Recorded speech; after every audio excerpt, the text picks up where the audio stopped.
Halo semuanya, perkenalkan nama saya Irfan Raina Ardiansyah, mahasiswa dari Universitas Logistik dan Bisnis Internasional, Program Studi Manajemen Logistik. Pada video kali ini, saya akan membahas sebuah topik yang sedang ramai diperbincangkan di dunia teknologi dan logistik, yaitu blockchain.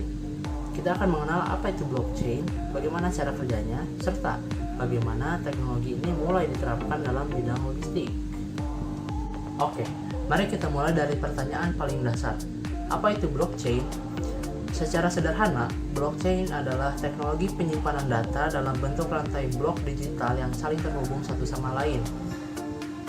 Kata blockchain sendiri berasal dari dua kata, block yang berarti blok data dan chain yang berarti rantai. Jadi, secara harfiah, ini adalah rantai yang terdiri dari blok-blok data. Setiap blok di dalam blockchain menyimpan informasi tertentu.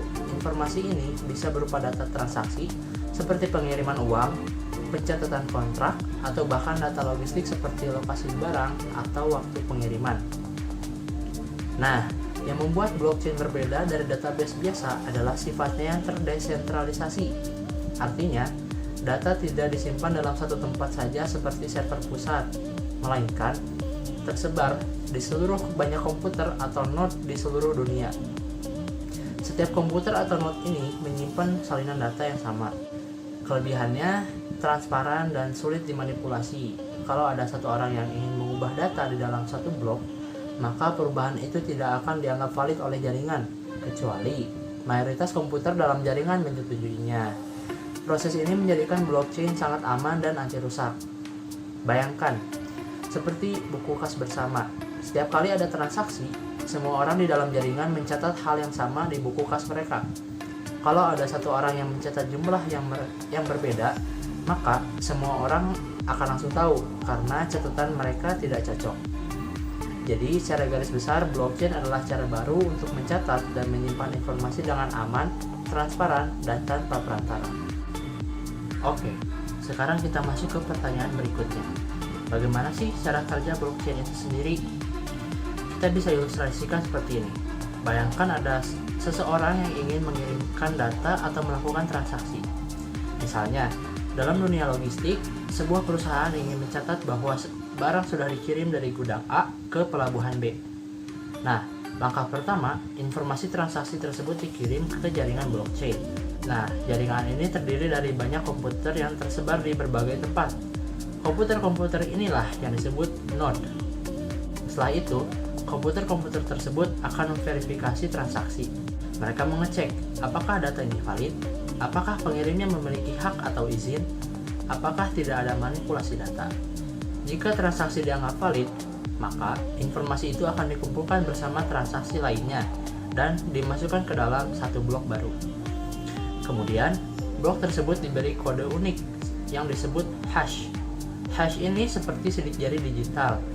Dan yang menariknya, setiap blok juga menyimpan hash dari blok sebelumnya. Karena itu, setiap blok saling terhubung seperti rantai. Kalau ada yang mencoba mengubah isi satu blok, maka hashnya berubah dan seluruh rantai setelahnya juga rusak. Inilah yang membuat blockchain sangat sulit untuk diretas. Setelah blok terbentuk dan sudah diverifikasi, blok tersebut akan ditambahkan ke rantai blockchain, di mana semua node akan memperbarui salinan mereka. Data pun resmi tercatat dan tidak bisa diubah. Oh ya, proses verifikasi ini biasanya menggunakan algoritma khusus yang disebut consensus mechanism, seperti proof of work atau proof of stake, tergantung jenis blockchain-nya. Intinya, blockchain bekerja seperti sebuah buku besar digital yang dicatat bersama-sama, diverifikasi bersama-sama, dan tidak bisa dimanipulasi sepihak. Meski begitu, penerapan blockchain masih menghadapi tantangan, misalnya biaya implementasi, kurangnya pemahaman teknologi, dan belum adanya standar internasional yang seragam. Tapi, seiring perkembangannya zaman, semakin banyak perusahaan mulai melakukan uji coba dan adopsi teknologi ini. Masa depan logistik bisa jadi akan sangat bergantung pada blockchain, terutama dalam hal kecepatan informasi, akurasi data, dan kepercayaan antar pihak. Jadi, itu dia pengantar singkat tentang blockchain dan bagaimana teknologi ini bisa menjadi game changer dalam dunia logistik. Teknologi ini masih berkembang, tapi potensinya luar biasa besar. Terima kasih sudah menonton. Jangan lupa like dan share kalau kamu merasa video ini bermanfaat. Sampai jumpa di video selanjutnya. Bye bye.